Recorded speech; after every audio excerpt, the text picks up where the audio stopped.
ya de break tie for mutie Sompa 93.1 Mr. Work enemy din ye shase e de fie nsem no dose na bi kaka no Andra Colombia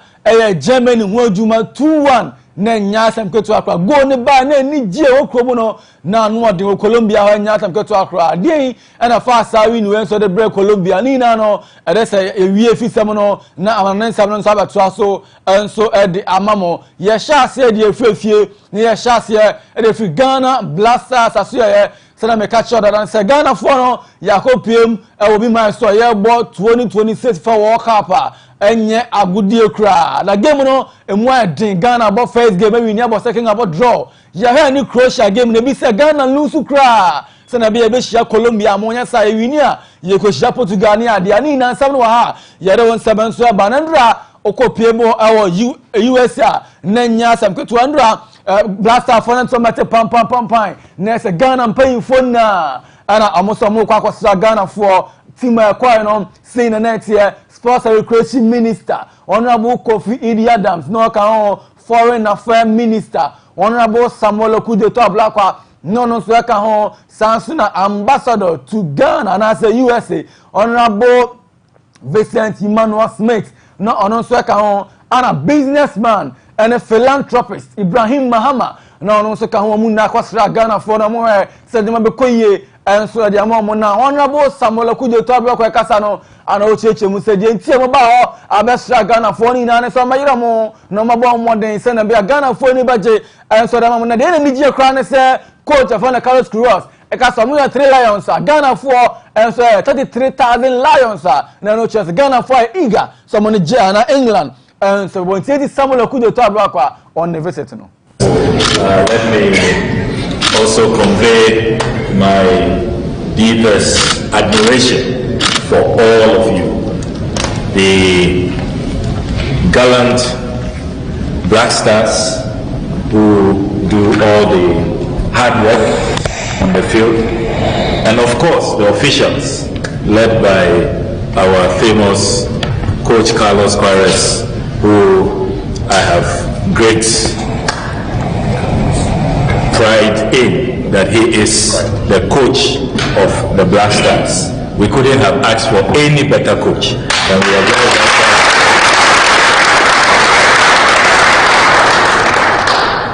I love the profound statement he made ahead of the match that if they are calling themselves 3 lions, we have 33 million lions, and so we cannot be intimidated. And that is the psychological edge we had. And you demonstrated that no team, no matter how highly rated, can intimidate you or can cow you into submission. And we are all so proud. You have brought back the love, the patriotism, and the respect that we have always had for the Black Stars. And we have no doubt that you are going to make us proud, and you are going to go very, very far. Let me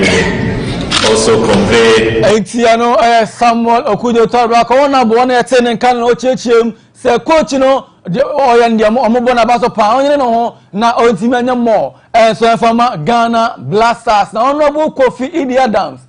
Sports and Recreation Minister or say amanfo pi na ba ho His Excellency Jina no pokwa jama ba ho otumfo se tutu enso aba ho na esenkofo bebre etimi abodo amu gidie abeta mo tinti no mo nyina mo na matimi ayemo enso da Ghana Blasters. You need to hear the fresh voices. Starting from Toronto, our Vice President was there. Otumfo sent the delegation. He was also in the field to watch as the government chair was also around. The Chief Justice was around. It tells you the whole nation, the whole country is with you. As I always tell you, when you throw your leg, know that the entire 35 million are supporting you, holding the leg. That's the belief you go onto the field. As we watch you play on the 23rd, I was seated with the ambassador and our big brother. And so you have in our midst today people who think about our goodness and our development. Of course, like the president said, he's one of the key supporters of those who have helped us to travel this far and to bring your brothers and sisters from Ghana to also come and what? To support you. So, Honorable Sports Minister Kofi Adams and Yatsene can church him say because of someone for P and then Saboro and paying for P and Ababa Slamo, Nina no, Samuna, Adam supporter Tamochi, and Ocha as a Ghana for and so in a Vim, and so the Tamocha Bibianso, Koye, and so Adamamona, Ibrahim Mahama. I didn't send to the church and say, oh, in place, Nibi, especially Jordan, are you? Tamo Shasi Ababono, Hunukakra, Alba, but place in Monimono, or Kaidin in Sonimuno, and Timi and Koye and Famano, one Shadan, whom Monimia, or Kaidin in Somonimuno, Anna Onim, and Tano I and Sama, Ibrahim Mama, so the two and church and say 2010, Omoko South Africa game on His Excellency John Dramani Mahama. Emma amu robo amunte fituano ana oya so no board en ko twini we for but see no wo say ni je ne say ban so no so ba investor boys ni mu so na betimi abo ma bia akwedi am Ghana Blasters. In 2010 the president and I went to South Africa to watch the match and we robbed, and from then I just said to myself that I won't follow football again. But my son has actually been following football and he encouraged me to look into football, and I'm I thought we were just coming to see players, but I've seen the technical team and I'm very impressed. It looks like you've done a good job. And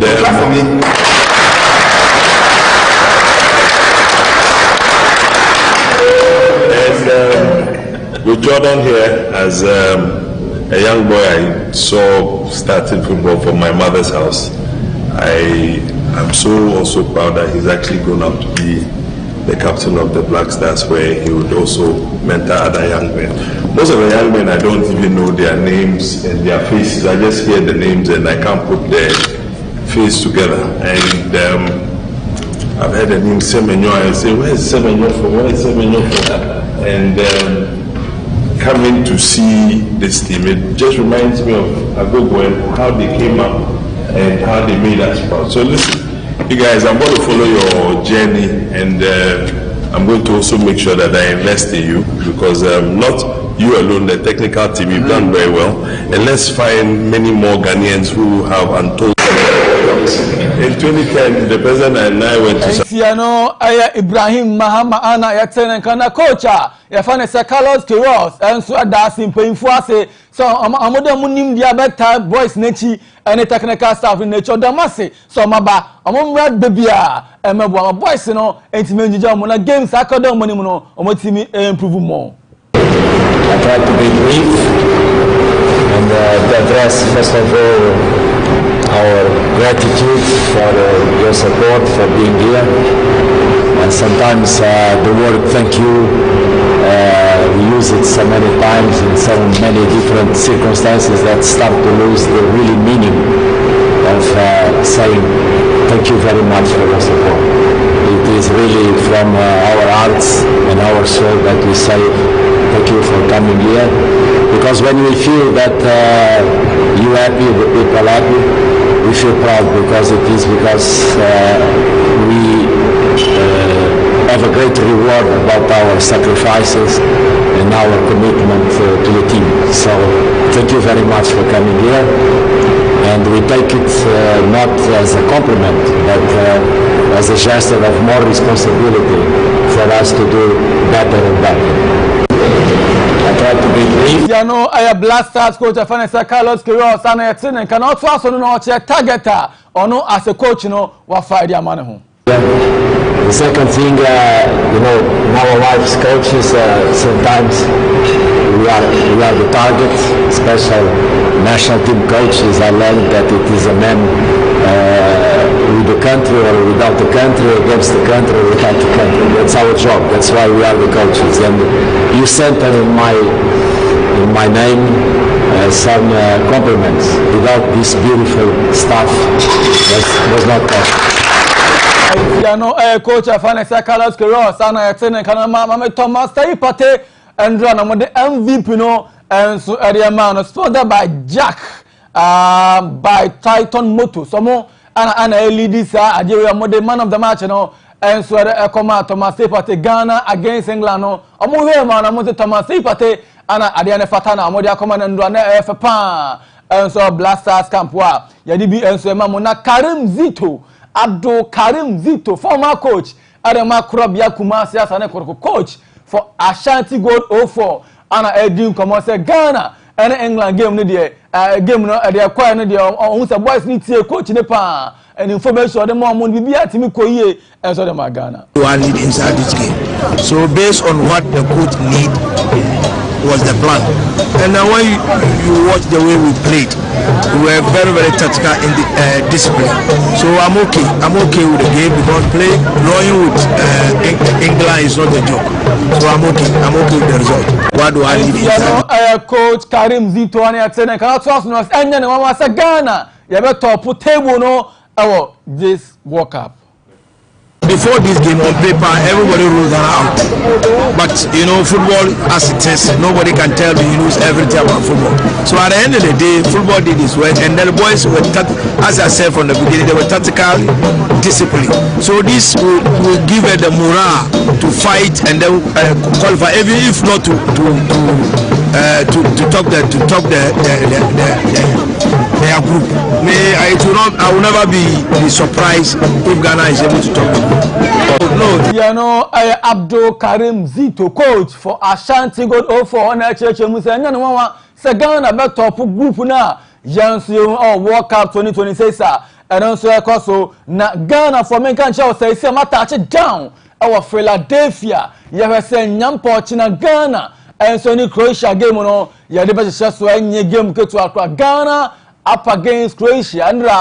touch it down. And so Philadelphia why I say bibia. And so bekoye and so Ediama Ghana Blasters na across the folk for Omaya Assembly say Benjamin Nasare a customized jersey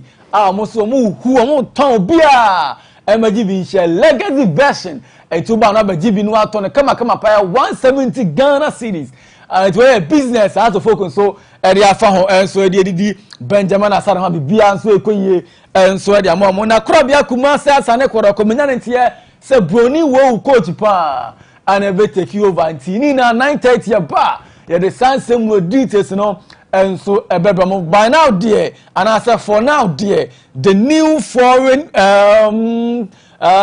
presenter and so what na say dey be come on here bibia kama pa na say we new signee but how here dey Never done boss. Sounds well. So. On na Kevin Busa say me say when I be dey. Da bi nya hwini te say me na o so ho asi. Yesterday the coin Kevin no say we are yesterday. 21st. Na say banku. But answer na baba no maminchia eseminaso. Eseminaso. E dey no seminaso. Oye duane e o program ase na o ka se seminar so de di seminar so Ahmed ni pere di seminar so brand name ni seminar brand name seminar so okay no o ko bo ase a duane e de bi o na e duane e de bi a o ko program ase na wo di na e da seminar so na e so free Ahmed won e ba ya ntia no and o so o program nti ma ntia no ya da na se na ye ma na akwa ba se de bi a tie so mpa tie seminar so na mi shapa na afen so happy birthday and confirm Samira Alhaji Samira or Boase bena one obia and so the friend happy birthday and confirm Samira Abdurrahim Maiga benwa and obia so the friend that na Benjamin Asai Jesse no has new Jesse ana say we dey version keke ma Benjamin Asari na we bisa say ye ba season we no mbe sha na say the win dem o ye dey aton keke we dey aton so when I'm on the board just next season the goalkeepers players that be just next season the players dey in deficit actually dey no na actually dey ndie sa yes we dey fe and I graphics ni dia asari dey no be fe enti esi ano as of folk let me dey some on my fasa a good initiative pa say since we be adu dey unu aba na bi obekokora omunya kakra won ba bi adu dey ba na obekokora say omunya kakra e won ho na omufan ko I think say has for me adwuma omu ye adwuma Kevin, okay, I know I am Mr. Wack, and I'll tell you, local issues in the bar. You know, I'm on enough union. Kevin, you're called World Cup, and so games, ethnic also, and my World Cup games, the brain, and Toga, first game at Toga, now Ivory Coast, about the team, and also my first Kurusao, you hear China Ivory Coast, Kurusao, coming you know, Kurusao, Antinante, Shanason, St. Nicholas Pepe, and the 2 goals, at the man on my first Ivory Coast, you hear China, Ecuador, on my Germany, about Germany, a community, Germany, Anthony Bako, the West Sunday, in our first goal, at the man on my first Germany, and Sana Banta first Nelson Augusto, in our Agulo, rather, in our first goal, at the man on my first Ecuador, Jagaponua, and a Gonzalo Plata, in our Unigono, at the man on my first Ecuador, and my Ecuador for also, and the progressive, equalness one of the competition, the videos and more, able to get away the Busu Asher with Madian. So Japan, Esabako, Sweden, Esabako, Tunisia, African country, Tunisia, Tunisia, 3 games on board the group in Kevin, Tunisia, Tunisia, first game, Tunisia go to Animal Sweden, the coming second game, my first Netherlands, HS Tunisia, and Nanimo Ekanine, and Tunisia, normal Tunisia, LSG 3 goes to 1, so Adam Netherlands, Turkey, US 3-2, Arda Gula, Baris Yemes, and Afabanta for the Khan and Han, women in Ratomuna goes, Adam Turkey, now to Turkey, and Tian progressive corners one of the competition, Paraguay, ICB, South America, Australia, so ICB, and then Namia games because of the Kevin, Mam today first now, was Chris Muslim, and the games because of Namia 7 p.m. Norway, Tosaja for France, Mamda Bomi, referee England, Michael Oliver, and the one in the example, not one of them come also Senegal and Iraq airport, and also referee Anthony Taylor, 7 p.m. simultaneously, and also airport, and I did a swim that time near that Kevin Bunukum, will do a Buka Franapa, and Keverde, and a team of Saudi Arabia at about 12 p.m. Uruguay and Spain, also at 12 p.m. and over the ball, Russia for the Ismail Fat, or no for US, or no the Uruguay and Spain, and after Egypt and Iran, and according to Mika, or I know at 3 a.m. no more that comes on after New Zealand, and after Belgium, and also at 3 a.m. Nephew, or also at the Apple, I know games and Namia Abacoso, Calvin, Mammy groups are not to another teams are not qualified to the round of 32, and we are separating the men from the boys. And 2 years, Chris Nisua, obey Mexico, obey US, Germany, Argentina, France, Norway, Colombia, Switzerland, Canada, Brazil, Morocco, Bosnia, South Africa, Cote d'Ivoire, Ecuador, Netherlands, Japan, Sweden, and Australia. We teams are qualified for group group 24. Nafi Yababa best 1/3 place, Yabafa watching near the Mako account, best 1/3 place, ranking of 3rd place, so obey the Biomoko, 8 teams, but Biomia likely. So my Omadi can qualify from the 8 teams that's Sweden ko, Ecuador ko, Bosnia ko, Paraguay ko, Croatia is a Croatia, South Korea, Algeria, Arab Scotland. Omuni say almost be qualify and Ababa group not for good games, at officially. To one of 32 the games will be Paris, Libya, Mame Brazil, Namia Brazil, ABC first Japan, one of 32 to one of 32 Brazil, game on the bono, body Japan, Netherlands, and after the Hollands, and Namia also Netherlands airport, game, Editia, Morocco, Morocco, being first game on boy, Editia, or buy first Brazil, Morocco, and now body first Netherlands, and no end for their grow, Namia if you were to 12 a.m. and on my first Uruguay and on my first Spain airport on my December Uruguay Cup, Kevin Uruguay team, yes, I'm and the Uruguay players, led by Federico Valverde, about the first Sergio Rosset, Manuel Ugarte, and Rodrigo Bentancur, and I'm a meeting. omo opanyin efese Marcelo Bielsa ono na ye coach edema Uruguay omo afro opanyin ni meeting opanyin bra opanyin tactics ni so o methods of training ni so no NF dia go Marcelo Bielsa so ma ekoso camp ono opanyin to catch Bielsa se dabi players ni na ebo abro on be say pamo players in Uruguay abro mo body test play no ejadam mami the US World Cup na ekoso Kevin ade ye face security eniagro it US for no na say omo ni Iran for no and sama ekoso eni ade Iran no o just screens ni so dia o do the stadium mo ba be e game no rasuro di no say sniper etuo sniper na go for na project o say any external force bi obeba bia no omo de beje to perform say black with screen so no etuo to Kevin we wa just betu afa odia na just e bun ka say pudu na se pre e bedijo look at the kind of security even I want the stadium no share on the team no etuo na down no the US for man be dia go e this tournament na so kra man na e say Keita Itel apaya our Mexico ni one aya record mama na the first Mexican referee na female referee one officiate World Cup na say the Keita Itel one na first female referee our officiate World Cup plus Kevin we dey call mama equal for goal equal na ko mo fumo 90 plus ana equal na go Kevin me feel kaka goal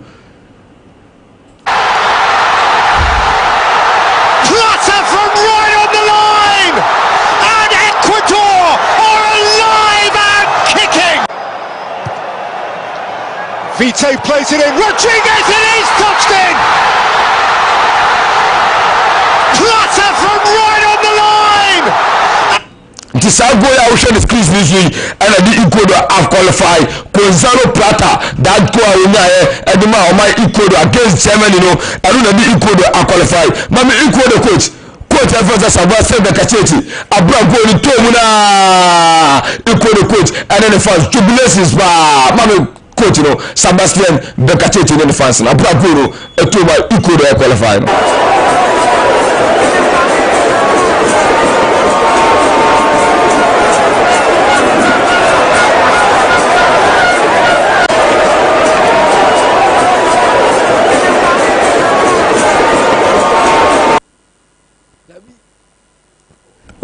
And so Ecuador team as Benani win a band and holiday Ecuador president and then we come work on Ecuador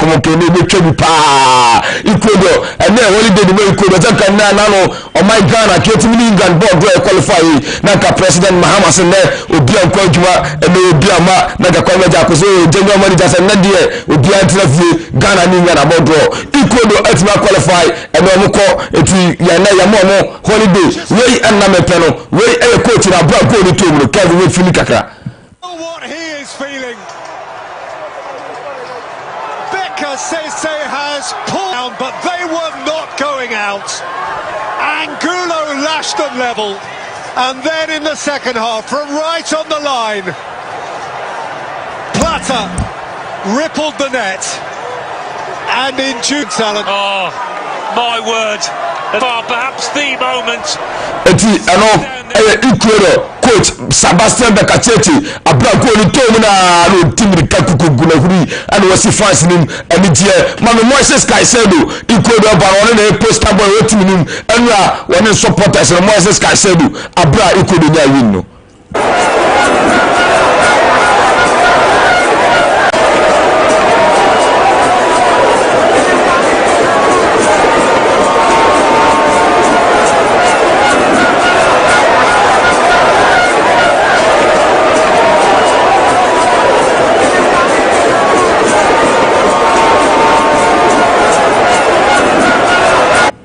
I know Ecuador fans and then after the game I was standing let you know on my bench and money Amber Power I strong the brave here so France on national team coach FS Didier Deschamps Wafrene Papa said we losing Papa it's a game of France and in Norway airborne opportunity to touch line opportunity return to France then you are France almost opportunity then you are bomb no more opportunity almost pay tribute to FS Didier Deschamps and then Papa.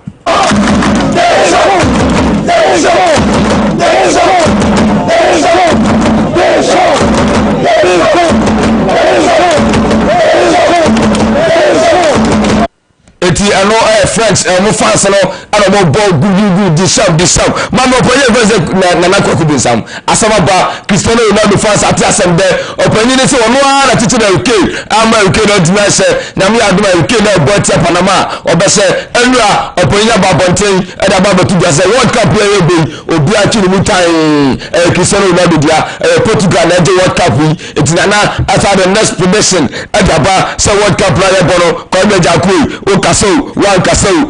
Cristiano Ronaldo dia o ye dey Ronaldo dia ana no na Ghana abodi dia o ma e England ana Just Spence ano chacha na ana Just Spence anti Thomas Partey ye no na the center of discussion ama for the breeding komo se wo tuntum die kabaya kasabi ye nwa bi dem ye fire o kwa fu Jamaica ani adia anua Just Spence ababonten wo so no die o believe o Muslim the die etre no the die tire no ana oyeye etudo oye no so tia obi na so a obi afanta no anu na Mario Bawo Balotelli ababonten Mario Bawo Balotelli say football no edu be na funny abrofo no sami omo me futa akura no acha Thomas Partey and now Just Spence aka wo de game ya abigrim kaya de kene wa wo wati na chia no wo ka ta Just Spence so onima wo hwe Benjamin Mendy de no fanya example no fanya futu na de bia penifo ka se bi se mo yo mo vie na ma ko so na Just Spence ni no ko so yo dia eno de obi ka se publish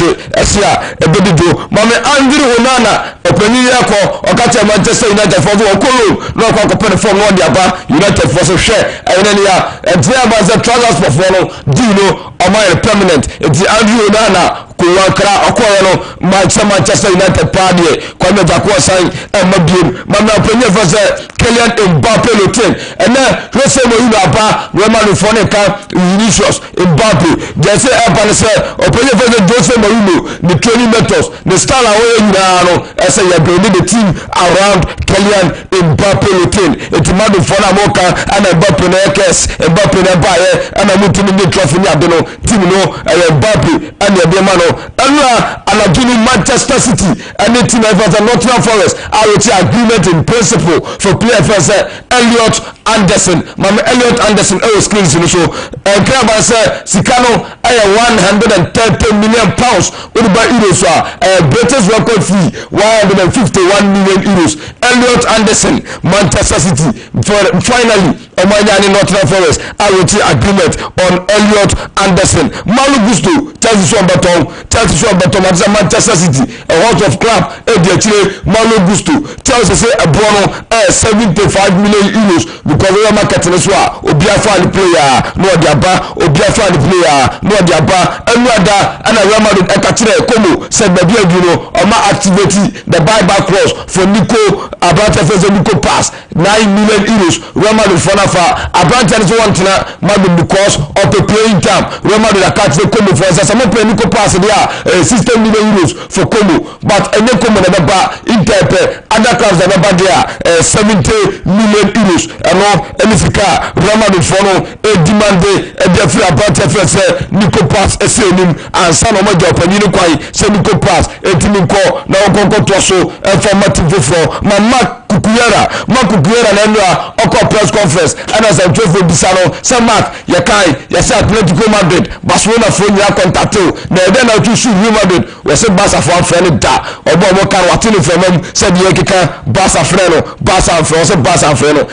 Atletico Madrid na friend no and Real Madrid e for no e be boom na me aduma na games be na be so the games no ye bi ka da tuga France no we ni ade o mu nya be po but ability yenye ni asore na fi kwa mejako any morning so team no na yenko ma Real Madrid na me fa sore Real Madrid edaba say Jose Mourinho na me aduma 8 July and I'm presenting Jose Mourinho I'm presenting 8 no na me aduma 13th na for Real Madrid and I say 18th rather na Real Madrid omo preseason no asase the players of man World Cup ni no after World Cup ni 19th the players now come no 13th no mesia na for preseason no asase e say me bro na me aduma 9:30 full time sheba ye beto aso na fi ye dinkomo manager